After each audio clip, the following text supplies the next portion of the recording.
hot yoga problems. Ow, I got them. You know I got those hot yoga problems, son. Ow, I'm back, baby, I'm back. Wow. What a day, what a day, what a day. The hot yoga was in effect. It murdered me. I haven't been in a hot yoga studio in about a week and a half. And that's just about enough to set me back to stage one, man. I can't believe how quickly I regress in the absence of continued practice. But dude, it's been a crazy couple of weeks. Raff's brain has been on a mini hiatus.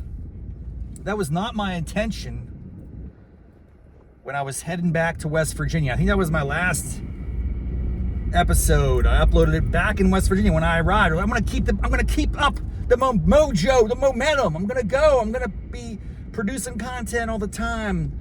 And it just didn't happen because the S hit the F, as the kids say. I went back to help my dad with his ablation. That didn't take, so they had to keep him in the hospital a couple extra days so he could get a palpitation thing. What do you call that? The pacemaker and a defibrillator. So he was in the hospital for a good week. I was spending nights there on the freaking couch. That was a blast. And then he got moved to a PT facility. He was having a little bit of that post-op delirium, talking nonsense, gibberish. And I was just worried he'd never come back to reality. But I think he's back to reality. He's still in the PT facility. I'm back here in Arlington for the time being. I'll be heading back to the WV next week as we're going to transport him into an assisted living facility for a short period of time. Maybe he'll make it back into Knollwood Estate. We shall see. The bottom line is it's been a hectic time for Raff's brain, man. My brain's been fried. And I appreciate your understanding. I know I have tens of loyal listeners out there, and you were all knocking on the door. Where's the content, Raffity? Our life's not the same without your updates. So thank you for those who reached out to wish me well. And reality is, my listening audience is comprised mostly of people who know me. Actually, who know me pretty well, which means that you are already reaching out to me to wish, the best for my father, my situation. I appreciate that. Thank you very much. But I'm kind of going to ease back into the content creation. Not a ton initially. I just got, the time is scarce right now. But I'm going to do what I can to keep the flow. I will say today's session was a great reminder of just how quickly you regress in hot yoga if you don't maintain the practice. Because I hadn't gone for a week and a half, 2 weeks, and I'm devastated this morning. Although I will say this with great pride, and it's something that I've stated before on this show, so it's not new information, it's just reaffirmed truth.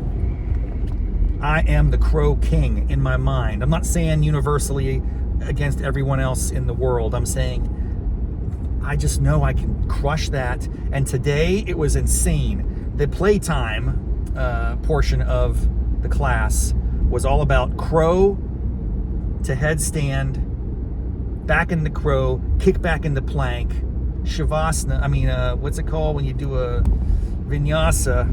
I just crushed. I will take anyone up. If you think you can do a crow to tabletop headstand, to full headstand, to tabletop headstand, to crow, to kickback, vinyasa, I can do that with anyone that's listening. I'm pretty confident there's no one that listens to this show actually practices yoga. So I can say with great confidence, I will dominate the small universe of elite listeners of the Raff's Brain podcast Hot Yoga Problems Show. If you want to take me up on that challenge, let me know. We can do a virtual contest of some kind. I'm eager to display this to the masses. My crow to tabletop headstand, to full headstand, tabletop headstand, back into crow, jump back, vinyasa. to down dog. I can dominate that. I do dominate that, and I will continue to dominate that. That is something I enjoy. It was not good for most of this class, and we got to playtime, and we had that sequence, and I think I shocked the world. I think I might have been in the top 10% of the class today. It was a pretty crowded class, and I was crushing that move, dude. Crushing it. And I had a little bit of a little epiphany. That's maybe a stretch. I think we use the word epiphany a little too liberally these days. It wasn't really an epiphany. It was just a reminder why I like going to live classes. Ever since COVID, there's been this, I think a lot of people just never went back to studios. Gyms shut down. People just started working out by themselves at home. You got all these different apps and channels and ability to basically do it yourself. But that's not my style, man. I need other people around me so that I have people to compete against. And I know that's not the right mindset, but I don't care. There is no wrong mindset. Don't tell me you go to a class and you're not looking at other people as they're in their poses and you're comparing yourself. You're taking notes like, wow, that woman knows what she's doing. That's a pretty impressive triangle. Then that guy's got a pretty good half moon going on. I should position my hand like that.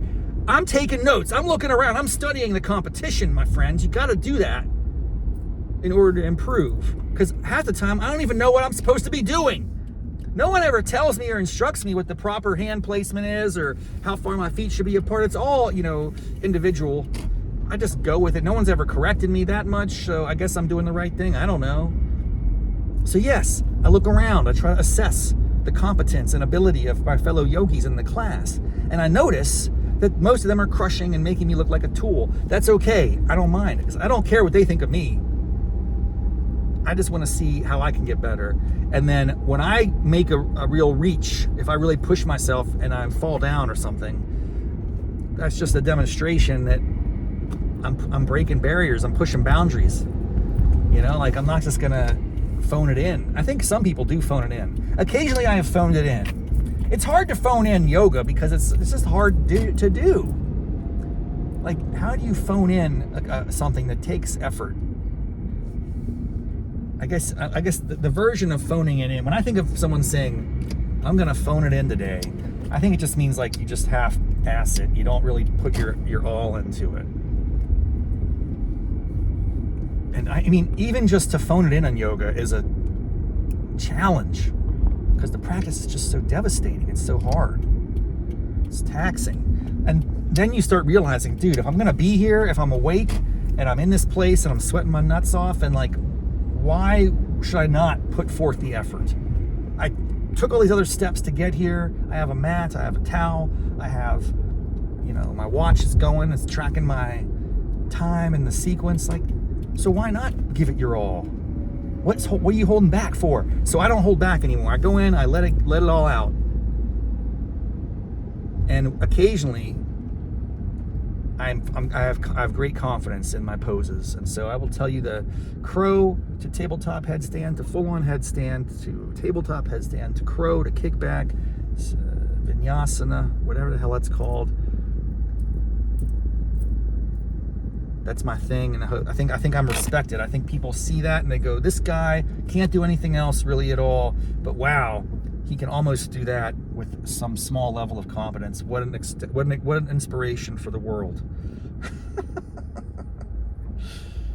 Oh man, what a day, what a day, what a day. Let's go. It's Saturday. It's time to party. Live it up, enjoy your life. If you're healthy, you're already 99% of the way there. Just stop complaining. Go get things done, man. That's the attitude today, my friends. Hot yoga problems coming at you. Stay tuned for more great mediocre content from your favorite zany friend, Rob Rafferty, Raff's Brain. All right, have a good one. Until next time. Namaste, mofos.